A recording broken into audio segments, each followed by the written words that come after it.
ハローマットです。世界で最も高級なショッピングストリートはニューヨークでしょうか？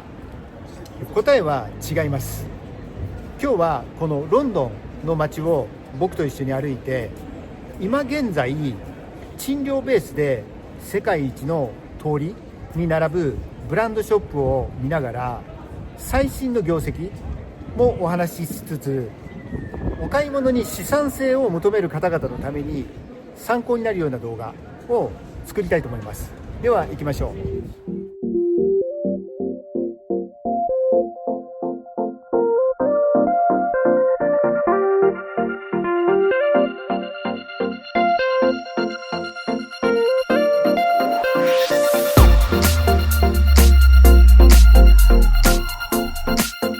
今日歩くこの場所はロンドンのニューボンドストリートです。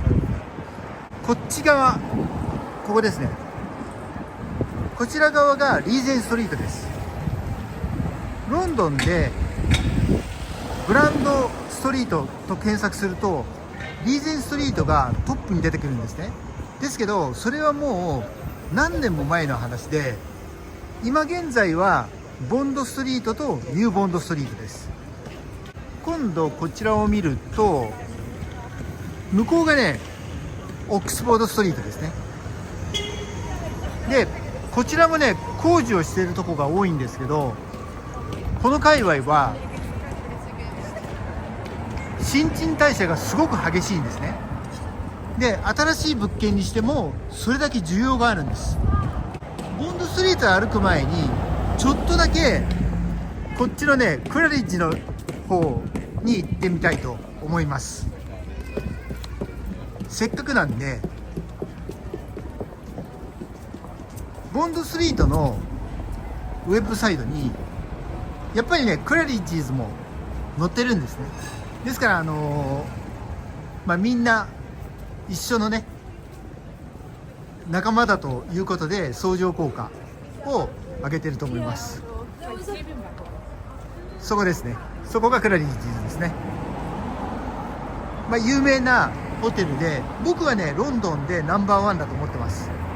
であとちょうどねこのクラリッジーズの向かい、ここが今ね三井不動産さんの物件ですね。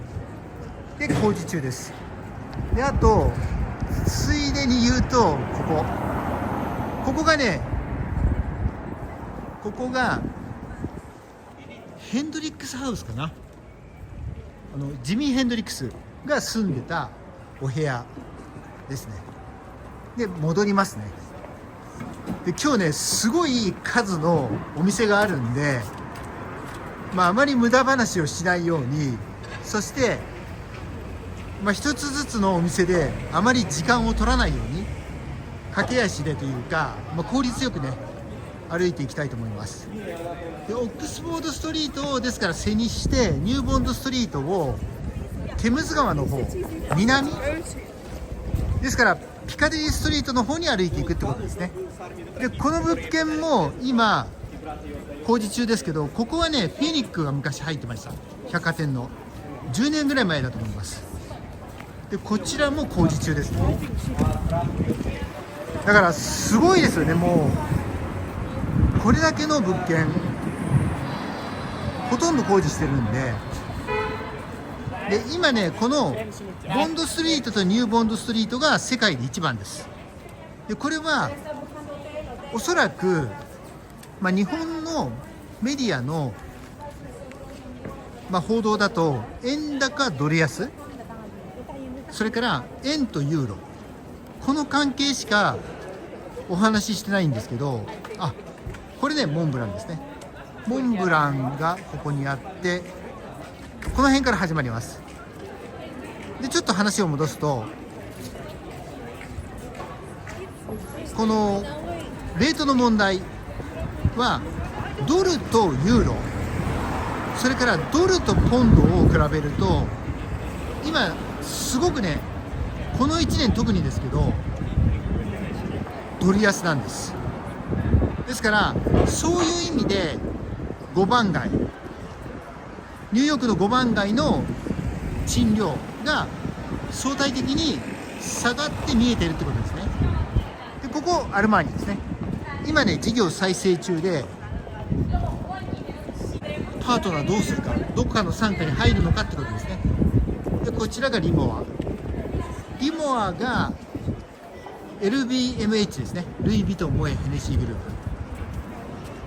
プだから値段高くなりましたよね。リモアお客さんいますね。でここがね昔からある革製品のスウェイン。もう何年、多分ボンドストリートのこの歴史とともに歩んできたお店だと思います。でこちらにデルボーはリシュモンですね、グループで。このグループ分けに関しては僕のニューヨークの5番街の動画を去年のね末に上げてるんですけど、そこでね詳しくお話ししてます。で再生回数も多いのでぜひ参考にしていただければと思います。でこちらがベルサスですね。でベルサスは今ねプラダグループになりました。でこっちがブライトニングだ。でブライトニングは中価格帯の時計が苦戦している中でまずまずです。でグループはねパートナーズグループですね。でモンクレーがあって、モンクレー単独だと思います今は。でロエベか。でセリーヌロエベはルイ・ヴィトン、モエ、ヘネシーグループですね。最大手ですね。でこちらがプラダグループになったもうだいぶ前ですけどチャーチーズですね。でチャーチーズはリーゼンストリートにすごくね大きなお店あります。でも値段やっぱり上がりましたよね。でそしてここか。これねご存知ですかね。ブルネル・クッチネリって言うんですけど、今ねすごく売れてて、で洋服はね本当に苦戦してるんですけど、みんなこの上品な、なんて言うんでしょうね、すごいロゴがいっぱいとかキラキラしたものが多い中で、逆にこういうブランドはね人気ありますね。でこれがリシモンのグループの IWC で、アライアもそうですね。ですから最大手がルイ・ヴィトン、モエ、ヘネシーグループで、2番手がリシモンですね。でこちらにこれねサザビーズです。オークションのサザビーズですね。クリスティーズ、サザビーズっていう、この2つがね双璧ですけど、でこちらがフェンディですね。フェンディどうだったっけな、まずなのかな。でクロエか。クロエはリシュモンです。でリシュモンっていうのは、この後に出てきますけど宝飾品中心ですけど、数少ない洋服のブランドですね。でそしてこれがねグッチですね。でグッチがね苦戦してるからケリングがね売り上げ厳しいんですよね。でも徐々にそこをでもまだ分かんないかな、でもあんまり悪く言うのもあれですけど、必ずね復活するとは思いますけど、ここのところずっとダメですね。でこちらがバレンシアガもケリングですね。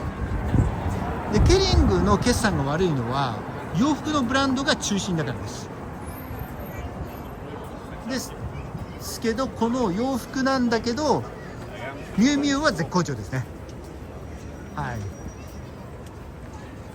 でこちらが、ロンドンといえばバーバリーで、バーバリーも苦しいです。でこっちがエルメスか。でこのエルメスはね本当に大きな素晴らしいお店で、在庫も豊富です。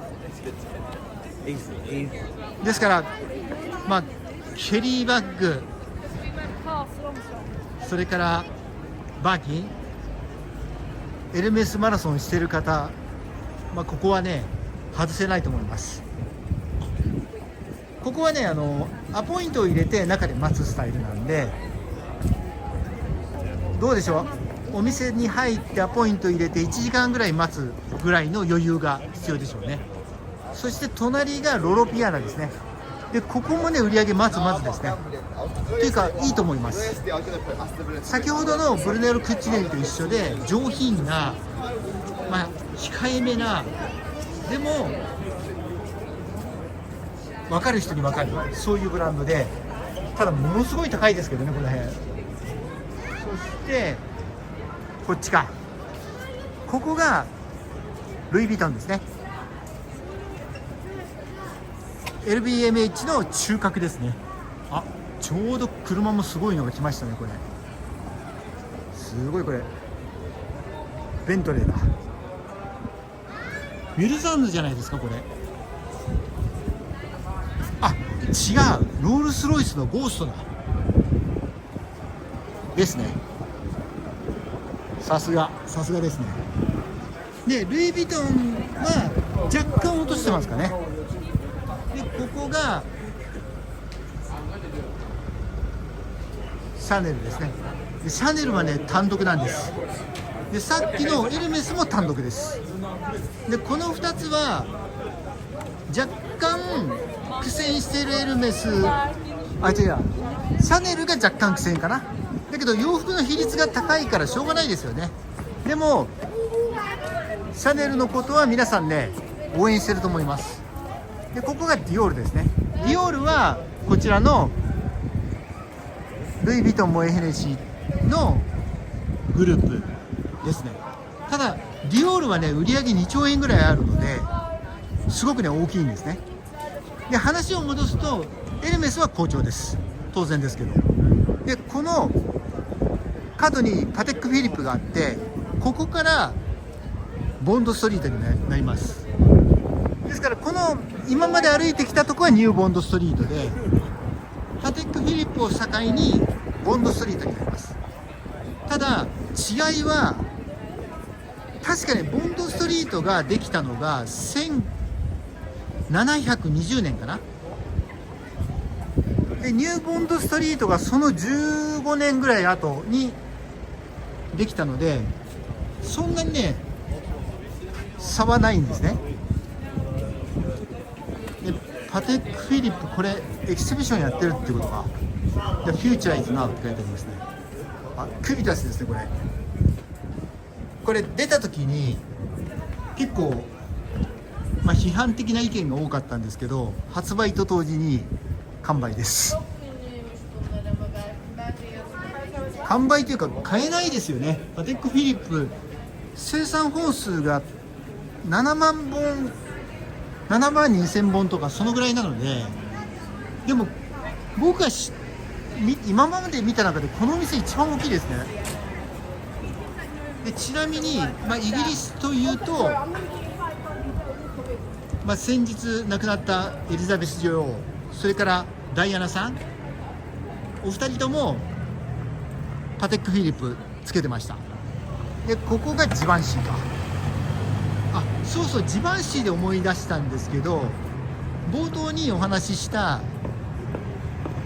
クラリッジーズで、あそこに泊まるのが夢だったのがオードリー・ヘップバーンですよね。でオードリー・ヘップバーンはこのジバンシーをねいつも着てましたからね。でちなみにね、オードリー・ヘップバーンはベルジアンかな、ベルギーの方です。でショパールもリッシュボンですね。あそこのウープロもリッシュボンかな。でブルガリがルイ・ヴィトン・モエ・ヘネシーグループで、隣のバンクリーフ・アーペルも同じくですね。バンクリーフ・アーペル売れてますよ。でブレゲがちょっと厳しいのかな。ブレゲがねスウォッチグループです。でスウォッチグループは全体的に苦しいけれど、そこにあるハリー・ウィンストンは売り上げいいと思います。あ、バンクリーフこちらにもあるんですね。バンクリーフ・アーペル、これね。あでここがグラフか、ダイヤモンドのグラフもう絶対に高いだろうっていうことでみんな値段も見ないと思いますけど、これはねロンドンのブランドで、家族経営です、グラフは。でこちらがシャネル、ここにもあるんだ。シャネルは本当にね皆さん応援してると思います。でここがリシュモンの中核のカルチェですね。絶好調です。だから二次流通で値段がしっかりとついてるものに関しては今ね売り上げいいですね。だから転売じゃないな、資産性かな。でここがラルフローレンですね。でラルフローレンのねこの上品なスタイル、プレッピーっていうんですかねはねすごく今良くて、ラルフローレンの業績もいいです。でそこがティファニーで、ティファニーは LVMH なんですけど、ティファニーも絶好調ですね。ここね。でこのまま行くと今ねだいぶ歩いてきて、もうすぐピカデリーストリートなので、ここまでカメラをね一度も止めずに来てます。でもティファニーみんな買ってますよ。すごい。でもティファニー買うならやっぱり5番街でしょうね。夢が叶うなら。それとこのねボンドストリートのここにあるチョコレート屋さん、これねショバネル・ボーカー、ここねすごくね有名です。すごく僕昔なんですけど、ここでチョコレートを買った時にすごい秘密なんだけど、これからエリザベス女王に届けるんだって言ってました。そういうねお店ですね。でここがサンローランですね。ここケリングで、ここもだから苦戦してますね。で向かいのプラダは売れてます。だからプラダはプラダとミュウミュウ、このプラダグループのこの中核の2つともがね好調なので、洋服を中心としたグループで唯一業績いいと思います。でここがロレックスですね。でロレックスに関してはここがヨーロッパで最大の店舗です。で最大の供給量を誇っているので、在庫はね常にありますね。ただロンドンなんで、リタックス免税が効かないということで、敬遠する人いるんですけど、あとこれオメガがスウォッチかで、ジャジャールクルトっていう風に言いますけど、ここがリシモンですね。そうで話を戻すと、ロンドンは要は免税受けれないで、じゃあパリとかドイツとかねユーロ圏で免税を受ければいいっていうことを例えばウェブで書いてあったり、それから YouTube でもお話ししてる人いますけど、これはねおそらくその人たちはあまり詳しくないんだと思います。というのはフランス国内、それからドイツもロレックス免税対象外のモデル多いので、要は二次流通の転売益を、転売屋さんを防ぐために今ね免税受けれない商品多いです。そしてこれもうねすぐそこがピカデリーストリートなんで、ここで終わりなんですけど、レビアスです。